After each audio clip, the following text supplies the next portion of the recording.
All right, y'all. So we have this interview that we did with Milton Allimadi going over the events in Uganda.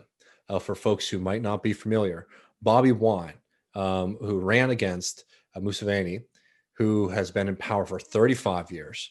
Wine has been under house arrest essentially since the election.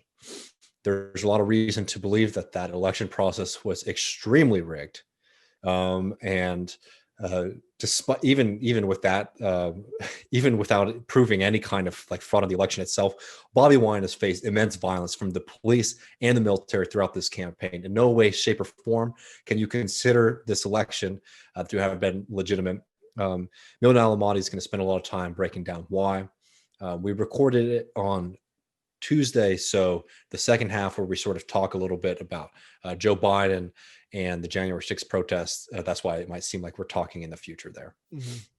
All right, folks, here we go. And David, you want to mute yourself. Cool. Hey, everybody, welcome back to Left Reckoning. Matt and I are joined by our friend, Milton Allimadi, the founder of Black Star News, also the host of the African History Club, which you can find on Patreon, which is a must subscribe. How are you doing today, Milton? Very good. Good to see you, man. Good to see both of you. No, it really is such a treat. It's too bad the subject matter we have today isn't too light. I think no reason to really dance around it.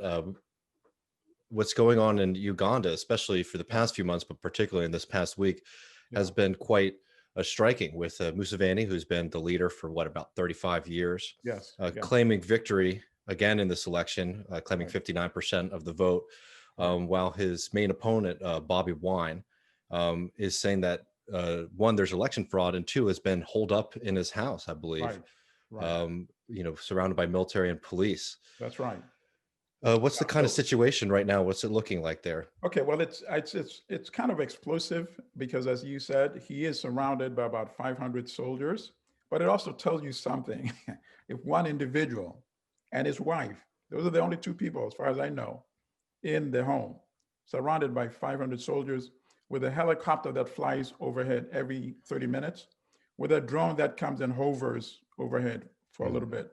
So I think clearly this show of overwhelming strength is not really being targeted at Bobi Wine. You don't need 500 soldiers to confine one individual and his wife in their home.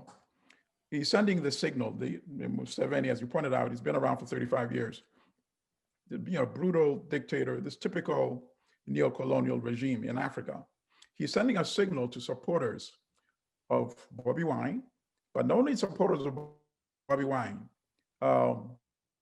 but after 35 years, you can imagine that people want change. He's sending a signal to all those that would perhaps consider starting a civil protest to get rid of him, that this is what will meet you. If I can do this in the capital city of Kampala, with all the media from all over the world witnessing this, imagine what I will do to you in the other parts of the country where you don't have all these cameras, right? Mm-hmm. So now the guy is running out of food, right? And the US ambassador to Uganda, and the US is a big culprit here because the US has sustained this guy with US taxpayers' money, $1 billion every year. And I'll get to explain that in a little bit. But the ambassador, her name is Natalie Brown, tried to go and see Bobi Wine because I get the sense that the US has had enough, and they can see the writing on the wall too, that the young people really want this guy out now. So she tried to go see him at his home yesterday, and she was blocked by the Ugandan soldiers from going. And people are saying this is very significant because really without the US, this guy would not be able to survive. They not only provide him all that money, but they also provide him the military equipment. They also train his army, and his son was also trained here at Fort Leavenworth, the military academy there, grooming the next dictator in Uganda, of course. But it looks like that scheme is not going to happen. And I think, so now I think he's actually losing it a bit. He used to be a little better in terms of dealing with Uganda and dealing with the US at the same time. But I think he's panicked. He's realized that um, in his scheme of things, how to prolong his regime, he had never imagined that a person like Bobi Wine would come out. So what did he do?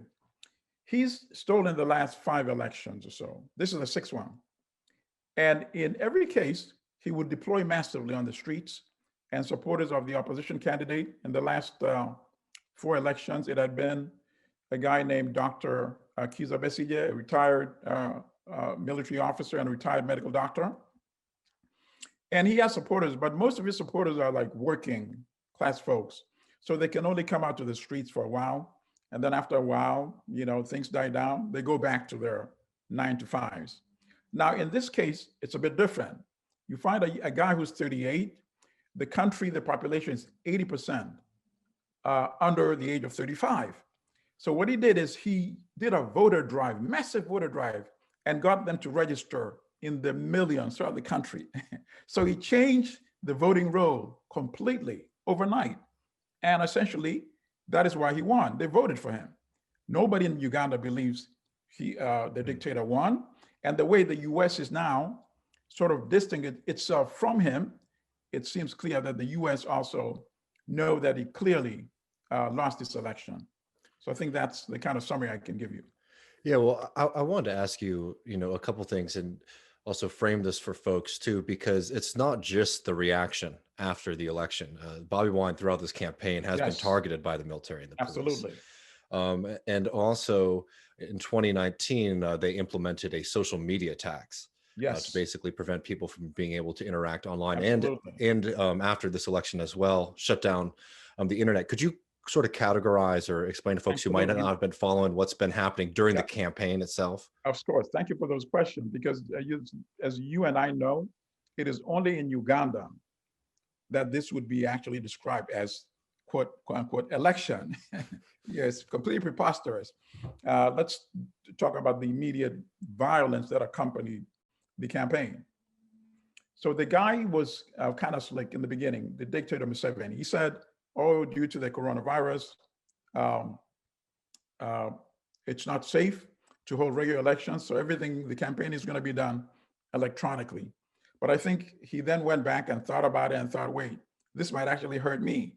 So he said, no, you can have people show up, but no more than 200 people. So he starts campaigning. And of course, a lot more than 200 people show up at his rallies. But then when he sees Bobi Wine's rallies, where tens of thousands of people actually showing up, whole communities, then he panics. And that's when the armed forces starts attacking Bobi Wine and his supporters physically. And the worst incident was on November 18, when Bobi Wine was arrested, and there was a protest all over the country, and the soldiers started opening live round fire on demonstrators. And the government itself admits that 54 people were killed. And people in Uganda believe that when that is the official count, the number could be 4 or 5 times, even more than that. And about 600 people are arrested, and they're still in jail, in prisons. And these are supporters of Bobi Wine as well. And worst of all, they started targeting journalists as well. Some journalists were expelled from the country, but the journalists who accompanied Bobi Wine on his rallies, they were beaten or shot at. So then all the journalists got together and they demanded an explanation from the police chief. Why is this going on? And the police chief, and this was infamously said, and this was widely reported. His name is Martin Okoth Ochola. And I want people to know this name, because this is the kind of guy who needs to be brought up in front of the ICC. I know the ICC has all its problems, but still there's some people that deserve to be indicted anyway. And this is one such person. He said, these journalists are being beaten for their own good, for their own protection, because they tend to go into places that are not safe. So when we beat them, we're actually dissuading them. And therefore, we're helping to save their lives. And he said this in an official press conference, and it was reported by Reuters, and it ran in many publications around the world. One actually was shot and severely injured on the head, one of the reporters. And you notice that It was only the journalists covering Bobi Wine who were being assaulted. All those trailing the dictator himself, nobody was harmed. And then in terms of the internet itself was shut down totally 2 days before the election. So the country went for about 5 days with a total 100% internet blackout. And as you also noted, yes, they imposed this tax last year. And obviously it's also to incapacitate the young people who they're 80% of the population, but also 80% unemployed. So even though it may sound like just a few dollars, is a lot of money in a country like Uganda. Here's one interesting point though. The internet, the primary reason why it was shut down was obviously to prevent people from communicating the results as they were coming out. Because what Bobi Wine supporters did was to develop an application, and the app is called You Vote. And it would allow people to, because after they vote at the polling stations, all the candidates' agents sign off on the form with the total vote count per polling station. So what Bobi Wine supporters or voters did, they would take an image of it on their cell phone, and then they would transmit it to the app. Now, by shutting down the internet, that process was disrupted.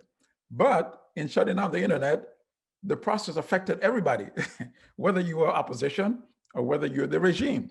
So the question is, how was the regime able to obtain the figures from where they got the 59% that the dictator was awarded? So when a reporter from Al Jazeera asked this question, the election commissioner, who by the way is handpicked by the dictator himself, had no answer, could not respond, mumbled, and then said, oh, we had our own way of doing it. And their own way, of course, is basically just cooking up the numbers. You mentioned earlier the $1 billion in aid that the U.S. gives Museveni. What's the prognosis for him with the U.S. losing patience? I think it's not a good sign, really, to be honest with you. And that is the dilemma of the neo-colonial dictator in an African country. And if we look at the case of Mobutu in the Congo, which had changed into Zaire, he ran the country for 37 years. People that know the history of the Congo may recall that once Congo won its independence from Belgium, Patrice Lumumba, this Pan-African nationalist prime minister, was murdered brutally, and involving the CIA and Belgian intelligence and Belgian military, because they saw a person that would challenge the control over Congo. It's one of the richest countries, mineral-wise, in the world. Has uranium, which at that time, of course, was big, important for the West. It still is, and it has everything else. You name it: diamond, cobalt, gold, you name it. Congo has that. So that's why Patrice Lumumba was brutally murdered, and Mobutu, he fits perfectly the caricature of the typical neo-colonial dictator in Africa, who uses the public treasury as his personal possession. He tramples on the population, kills, massacres, locks up opposition, but he's fine so long as he's tight with the West, in this case, the United States. So they maintain him for till 1997. But then when the US saw the writing on the wall, that this guy is completely unpopular now, they saw the signs of change about to come, they started backing off from him. And now we see the kind of similar statements that the US started making about Mobutu. They're now making about Museveni. For the first time, this is the US for the first time saying that the election was fundamentally flawed. That's a very serious repudiation, really. You're essentially saying we can't work with you anymore. And I think that's how he's reading it too. And that's why he's becoming much more repressive. And why does the US give Museveni $1 billion? And now he's still able to get away with the brutality historically, because Somalia is one of the most unstable countries in Africa. And there's a militia there called Al-Shabaab, and it was growing in strength. And the US feared that Al-Shabaab, which has a relationship with Al-Qaeda, and this is what the US tells us, if it were to gain power in Somalia, would turn it sort of like how Afghanistan was when the Taliban was in power. And then, make this as a country where they could plot against US interests or even US targets, right? And so Uganda essentially has, Museveni rather, not Uganda, has rented Uganda's army to police Somalia. So he's deployed like 10,000 soldiers there for the last 12 years. And every time the US raises the issue of human rights, he's like, well, I could always withdraw from Somalia, right? So that is the devil, the contract with the devil, sort of to speak. That's the relationship between Museveni and the United States. And sadly, for the people of Somalia, and there's a reason why the conflict in Somalia lasts for 12 years, Museveni has no interest in having that conflict resolved, because then he would not have that, he couldn't come back to the US and blackmail the US anymore, because there would be nothing over which to blackmail the US, and that nefarious relationship would have to end. So what does he do? He, and this people can even look it up, his own soldiers sell weapons to the same Al-Shabaab that they're supposed to be fighting against. And obviously it makes sense if you don't want the conflict to ever end. So I wanted to ask, I know it's hard to sit here and know what's going to happen next, but to sort of set that up, to sort of look at the future. One, it was noted that Bobi Wine's party did pick up seats in parliament, but it's still something like 56 or 60 seats to 300 Yes. of the ruling party.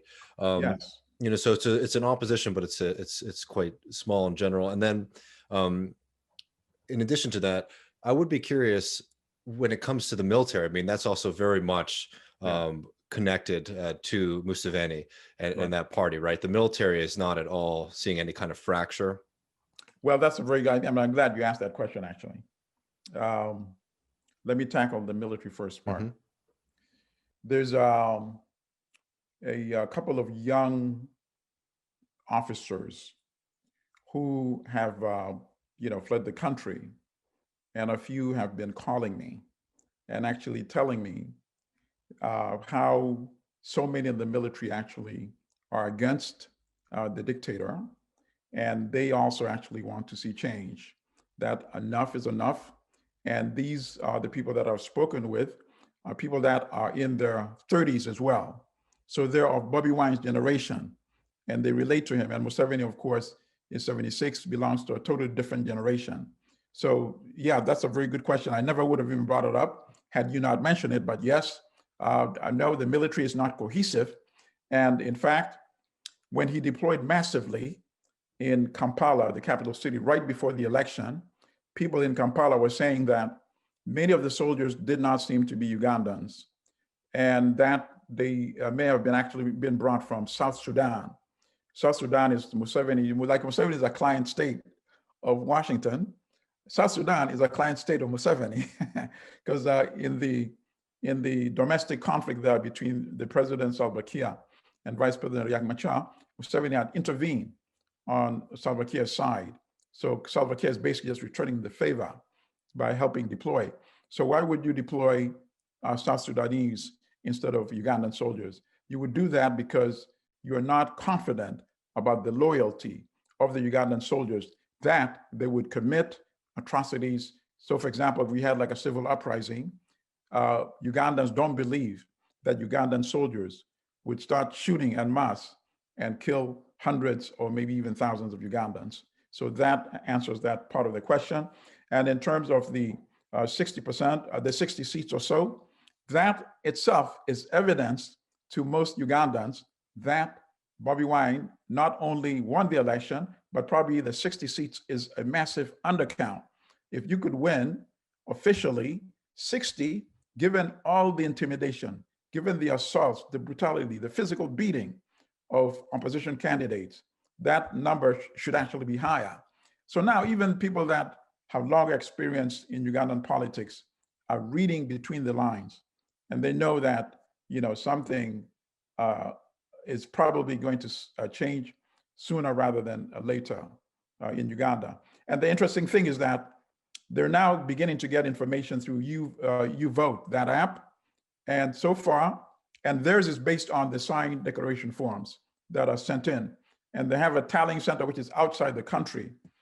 And they've gotten polling results from 4,095 out of a total of 34,714 polling stations around the country. And in their tally, Bobi Wine is actually leading 72.7% to Museveni's 24.5%. And that number is actually not shocking if you map it against the population of Uganda, and then you map it against the new people that Bobi Wine was able to sign on as voters.